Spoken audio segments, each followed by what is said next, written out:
Дагы бир ахли сунна алымдарынын ортосундагы негизги маселелердин бири ошо мусулман башчыга баш ийүү маселесине тиешелүү. Бул ошо мусулман башчыларына, бийлик башчыларына Аллах Таалага кайрылып, жакшы тилек кылып, жакшы дуа кылуу. Бул дагы ахли суннанын китептеринде ачык айкын белгиленип келген.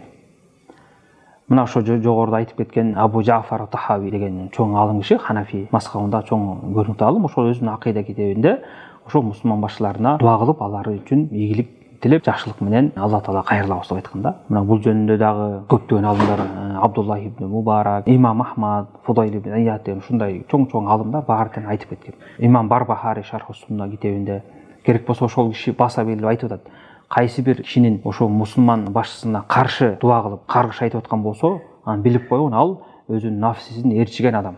Сохибу хава деп мындай айтканда бидатчы. Эгерде кайсы бир адам мусулман башчысы үчүн жакшы дуа кылып аткан болсо, ал иншалла сүннөт жолунда жүргөн адам деп атат. Демек, бул сүннөт жолундагы, ахли суннанын жолундагы жүрүүнүн бир чоң бир белгиси мусулман башчыга жакшылап дуа кылуу. Жума күнү ошо минбардын үстүндө, же болбосо элдер менен чогулуп турган убакта бир дуанын учуру келип калса, ошол убакытта жеке адам өзүнүн намазынын ичинде, саждада, салам берердин алдында жана андан башка убакытта мусулман башчыларына арнап жакшы дуаларды кылуу бул ахли суннанын акыйдасынан жана исламдагы эң жакшы амалдардан болуп саналат. Мына ушул нерсени эстен чыгарбайлы.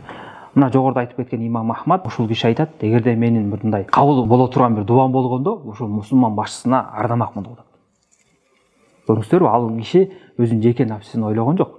Жана ошондой Фудайл ибн Ият деген табийиндерден кийин келген киши. Ал да киши ушинтип айтып атат. Менин ушундай кабыл боло турган дуам болгондо, мен мусулман башчысына ардап ошо дуаны кылат элем дегенде, жанындагылар сурады да, ошол сөзүңүздү бизге чечмелеп жакшылап түшүндүрүп бериңизчи дегенде, ал киши айтып атат.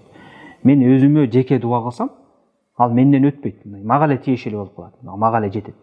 Эгерде мен мусулман башчысына дуа кылган болсом, анын пайдасы бардык пенделерге, бардык элдерге жетет. Ага дагы, бизге дагы жетет дегенде, ошону угуп турган Абдуллах ибн Мубарак деген чоң алым киши, ошол кишинин чекесинен өөп, маңдайын өөп, о, жакшылыкты үйрөтө турган мугалим, ушул нерсени сизден башка ким биле алат деп ыраазы болгон экен да. Көрүңүздөрбү? Анткени мында жакшы ойлонуп көрсөк, эгерде мусулман башчыга биз дуа кылып, анан Аллах субхана таала ошо биздин дуабызды кабыл кылып калган болсо, ошонун аркасынан канча жакшылык келип атат. Ошол мусулман башчы оңолуп жакшы чечимдер чыгарып, жалпы элге пайда тийген болсо, ошол мусулман башчысы дагы жакшы сооп иштерге жетет, анан ошол адамга дуа кылган киши дагы ошо соопко жетип атпайбы? Пайдасы өтө чоң болуп атат. Мына элестетип көрүңүздөр, бир адам Аллах Таалага кайрылып, түн ичинде туруппу же башка убакытта Аллах Таалага кайрылып, о Аллах Таала, биздин башчыбызды, президентибизди туура жолго сал, адилеттүүлүктү насип кыл, жакшы кеңешчилерди ага бер, көптөгөн жакшы чечимдерди чыгарсын, биздин элибиз үчүн, өлкөбүз үчүн, жерибиз үчүн пайдалуу болсун, ар кандай зыяндуу нерселерден алыс бололу, адашуудан алыс бололу, ынтымактуу бололу, бейкутчулуктун үстүндө бололу деп жалдыраган болсо, анан ошол дуасы кабыл болуп калды. Анан ошол чечимдерди Аллах субхана таала ошол президент аркылуу кылып койду дейли. Анан элестетип көрсөң, ошондон канча деген адамдар пайдаланып атат.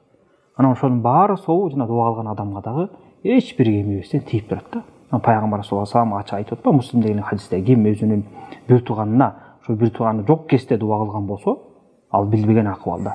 Периштелер сага дагы ошондой тилегин сага да жетсин деп алар дуа кылып турат да. Мисалы, өзүң бир тууганыңа, о Аллах Таала ушул досума, жакыныма, ата-энеме ийгилик бер, күнөөсүн кечир, даражасын көтөрсөк, периштелер сага дагы ошондой жакшылык келсин деп дуа кылып турат да. Элестетип көрүңүздөр. Анан биз мусулман башчысы үчүн Аллах Таалага жалдырап дуа кылган болсок, анан ошо кабыл болсо, бизге ошондой жакшылыктар келип атат да. Мына ушуну эстен чыгарбастан такай кылып жүрүшүбүз керек. Бул жеке адамдын кызыкчылыгы эмес, бул жалпы элдин кызыкчылыгы үчүн, жалпы мусулмандардын кызыкчылыгы үчүн.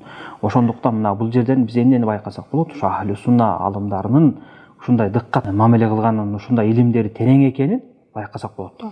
Алар ушу элди ойлогондугу үчүн, жерди ойлогондугу үчүн мына ушул маселелерди акыйда китептеринде баса келип айтып кетишкен.